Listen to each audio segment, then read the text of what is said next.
In this video, I show you how to fix Instagram happy screen problem. For solving this problem, go to Play Store, search for Instagram, tap on Instagram, update Instagram. If available any update version, then go to settings,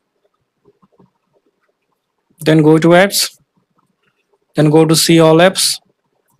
Now search for Instagram, tap on Instagram, tap on storage and cache, clear storage, delete. Now open Instagram.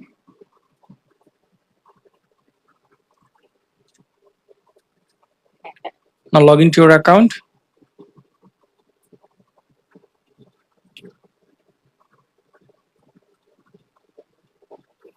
Now I hope that this method fix Instagram happy screen problem. Thanks for watching. Don't forget to subscribe.